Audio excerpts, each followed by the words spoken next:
Hello guys, welcome back to my channel. അപ്പോൾ അടുത്ത item എന്ന് പറഞ്ഞാൽ നമ്മൾ മുട്ട പൊറോട്ടയാണ് ഉണ്ടാക്കാൻ പോകുന്നത്. അപ്പോൾ അതിൻ്റെ ഇൻഗ്രീഡിയൻസ് ആണ് ഈ കാണിച്ചിരിക്കുന്നത്. അപ്പോൾ എങ്ങനെ ഉണ്ടാക്കുന്നത് നോക്കാം. ആദ്യം നമ്മൾ ഒരു ഉരുളി എടുത്ത് വയ്ക്കുക. അതിൻ്റെ അകത്തുള്ളൊരു കപ്പില്ലേ, ആ കപ്പിനനുസരിച്ച് 2 കപ്പ് നമ്മൾ ഗോതമ്പ് മാവും 2 കപ്പ് മൈദ മാവുമാണ് എടുക്കുന്നത് കേട്ടോ. കറക്റ്റ് അളവിനാണ് എടുക്കുന്നത്. എന്നിട്ട് നമ്മളെല്ലാം കൂടി തട്ടി കൊടുക്കുന്നുണ്ട്. എന്നിട്ട് കുറച്ച് ഉപ്പ് പാകത്തിന് ആഡ് ചെയ്ത് കൊടുക്കുക കേട്ടോ. എന്നിട്ട് ഓയിലും കൂടെ ഒഴിച്ച് നന്നായിട്ടൊന്ന് മിക്സ് ചെയ്ത് കുറച്ച് വെള്ളവും കൂടെ ഉപയോഗിച്ച് നന്നായിട്ട് കുഴച്ച് ചപ്പാത്തി പരുവല്ലേ അതൊക്കെ ആക്കുന്ന രീതിയിൽ നന്നായിട്ട് കുഴച്ചെടുക്കുക കേട്ടോ. അതാ ഇതേപോലെ പരുവം വരണം. എന്നിട്ട് നമ്മൾ കുറച്ച് ഓയിലും കൂടെ ആഡ് ചെയ്ത് കൊടുത്തതിന് ശേഷം ഒരു 5-10 മിനിറ്റ് നമ്മളിതിനെ റെസ്റ്റ് ചെയ്യാൻ വയ്ക്കുന്നുണ്ട്. ജസ്റ്റ് ഒന്ന് പിടിച്ച് സ്മൂത്തായി വരാൻ വേണ്ടിയാണ്.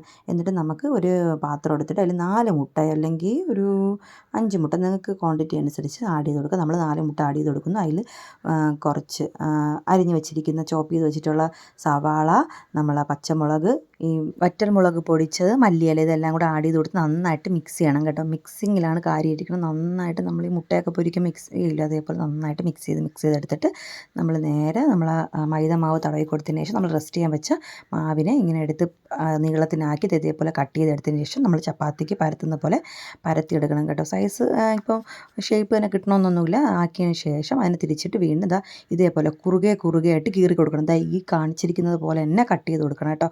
കട്ട് ചെയ്ത് കൊടുത്തതിന് ശേഷം കുറച്ച് മാവ് വീണ്ടും തടവിയിട്ട് ഇതേപോലെ ക്രോസ് ചെയ്ത് മടക്കുന്നുണ്ട്. മടക്കിയതിന് ശേഷം വീണ്ടും ഇങ്ങോട്ട് മടക്കുന്നുണ്ട്, അങ്ങോട്ട് മടക്കി സെറ്റാക്കി എടുക്കുന്നുണ്ട് കേട്ടോ. നിങ്ങൾക്ക് ഈ വീഡിയോ കാണുമ്പോൾ തന്നെ അറിയാൻ പറ്റും എങ്ങനെയാണ് മടക്കുന്നതെന്ന്. എന്നിട്ട് ഇതെല്ലാം ആയതിനു ശേഷം കുറച്ച് മാവ് വീണ്ടും ഒന്ന് ഇതാക്കി കൊടുത്തതിന് ശേഷം പരത്തി വീണ്ടും എടുക്കുന്നുണ്ട്.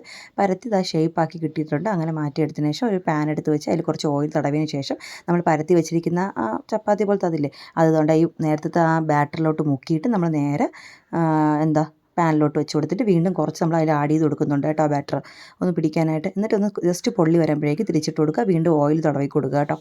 സ്പ്രെഡ് ചെയ്ത് വിട്ട് കൊടുത്താൽ മാത്രം മതി. അപ്പോഴേക്കും ഒന്ന് ജസ്റ്റ് പൊങ്ങി വരുമ്പോഴേക്കും വീണ്ടും ഒന്നും കൂടി മറിച്ചിട്ട് കൊടുക്കുക. അപ്പോഴേക്കും നല്ല വെന്ത് കിട്ടും. നിങ്ങളെല്ലാവരും ട്രൈ ചെയ്ത് നോക്കണം. ഭയങ്കര ടേസ്റ്റിയാണ്. Tata bye bye, see U.